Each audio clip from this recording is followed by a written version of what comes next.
So what you got to do is, what I'm trying to do with my sons is I'm trying to encourage them to say, okay, get out, talk to strangers, talk to strange women.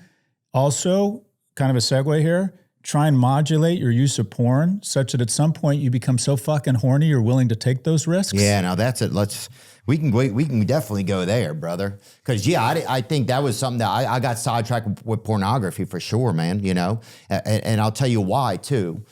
For pornography, for me, it was a relationship that I could manage. Right, it was the first kind of interaction with women. It felt like that I could manage this.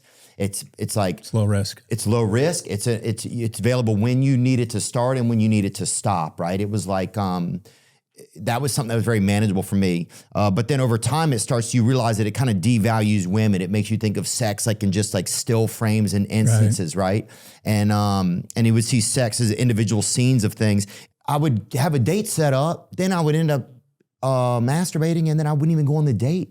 Because I was like, well, now I don't feel any fire inside of me. Lose your mojo. Yeah. And then you do that for a decade and your mojo is a ghost. But we were talking about school and society and a bias against men that hurts men, right? And what I would say is that one of the biggest obstacles men face right now is the most talented, deepest resource companies in the world that attract the brightest minds and the most capital and have the best technology are all trying to do the same thing. They're all trying to give men the false impression they can have a reasonable facsimile of life on a screen with an algorithm. You don't need friends. What is a facsimile? I'm sorry.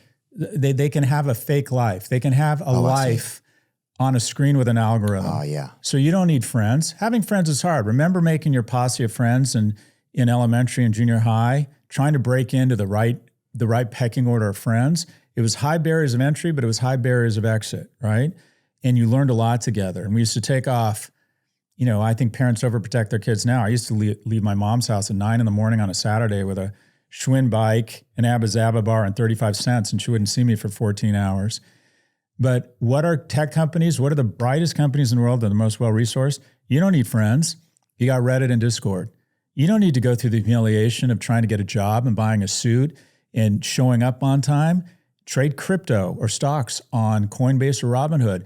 You don't need to go through the humiliation, the rejection, the perseverance of trying to establish a romantic relationship, going on dates, being funny, trying hard, enduring rejection, following up. Why? Why would you do that? You got YouPorn. And what we got to tell men, what we got to convince them of is over the long term, nothing wonderful is going to happen to you on a screen, ever. And also, YouPorn is a distant second to your porn. I'm convinced I wouldn't have graduated from UCLA if I didn't think there was a reasonable probability that if I went to class and went on campus at UCLA, meet a girl, I might meet someone. Yeah. That was my far.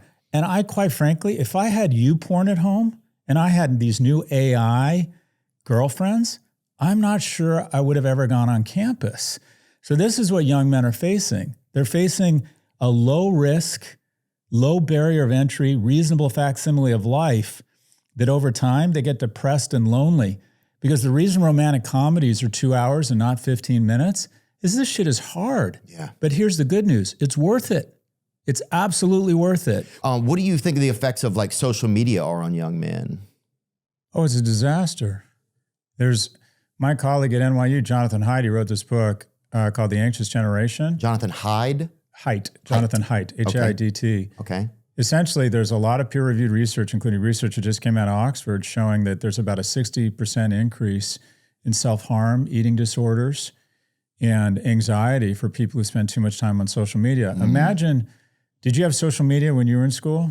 No, dude, you had to yell at somebody, right? But imagine the cafeteria. Graffiti. That was the only social media we had, dude. You'd Graffiti? be like, Larry likes dudes. And it was like, well, who knows, bro? But it never told you their last name. It was very... Dudes. And it would be like, but now even graffiti, dude, especially like in Brooklyn, it's like Larry likes dudes, but only if he's okay with it. I read that. And I was like, that's not, what is it? Everything's fucking confusing, dude. Nobody cared if Larry liked dudes or not. It was just the fact that somebody got to say it, And then now it's like, only if he's cool with it. It's like, who's right? Anyway, what were you going to say? The bottom line is social media is bad. It's bad for teen girls and it's really bad for young men. There's a linear correlation between anxiety, eating disorders with young women, anxiety with men. because it's like you never get to leave the high school cafeteria. And it's especially hard on girls in high school because boys bully physically and verbally, girls bully relationally, and we put these nuclear weapons in their hands. They're actually they can be a little bit meaner. And so, and then you take online dating. Anytime you digitize a sector, it becomes a winner take most environment. So okay, say that one more time. Anytime you digitize a sector, like what does that mean? Anytime a sector becomes all about the internet. So retail used to be stores. Mm-hmm. It becomes online. Mm-hmm. Amazon now controls 50% of all e-commerce, right? Yeah. We used to go to the Encyclopedia Britannica or to the library to microfiche or to different newspapers. Now we go to Google. Google has 93% of search. Yeah. Social, Facebook and Meta owns 2/3 of all social media. Online dating, everyone has access to everyone. You think that's good? It's not, because women all want the same dude. And if you have 50 men on Tinder and 50 women, 46 of the women will show all of their attention to just 4 men. Wow. So that leaves 46 men fighting over 4 women. And the reality is those women can have sex with the top 10%, but they're usually not going to have a relationship. And because that top 10% of men get 80 to 90% of the opportunities, they can engage in what I refer to as Portia polygamy. And that is, it doesn't encourage long-term good behavior. It doesn't encourage them to settle down. Whereas when we were kids, you went to your church, your temple, your high school, and you kind of figured out your weight class. There were 8 single women at your temple, 8 single men, and you sort of paired off. Yeah. And men had an opportunity to demonstrate excellence at some point. If you talk to married couples that have been together longer than 30 years, 75% of them say one was much more interested in the other and was always the man who was much more interested. But over time, she saw that he was kind. Wow. She worked with him. He was good at what he did. So where do men demonstrate excellence now? And then a man goes online. Here, check out this stat. On Tinder, a man of average attractiveness has to swipe right 200 times to get 1 swipe back for 1 coffee. Oh. And then 4 of 5 of those coffees will ghost him. Her screen will come up again and she'll decide not to show up for a coffee. So a guy of average attractiveness on a dating app has to swipe right 1,000 times to get a coffee. So he feels rejected by women. He becomes much more prone to misogynistic content online, prone to conspiracy theory, less likely to believe in climate change. And he's hopped up on caffeine too, because he's been fucking sitting there sipping by himself, you know? In some, he becomes a shitty citizen. So social media and online dating have been really bad for young men and women. I think online dating has been especially rough on men. Yeah. Yeah, I don't like to be online dating. I haven't been on. I'm like 7 years off of it. Raya won't let me on there because I told an awesome joke on Twitter that they got offended by, I guess. But I didn't want somebody to be able to say no to me when I wasn't there in person. That's how it felt to me. Right. I just didn't want to give somebody that pleasure that they could say no. And even though it's not a real no, it's all very hypothetical, but I just didn't want to allow somebody to have that. But then also by not doing that, it is harder. You have to meet people in real time, in real life, you know? Right.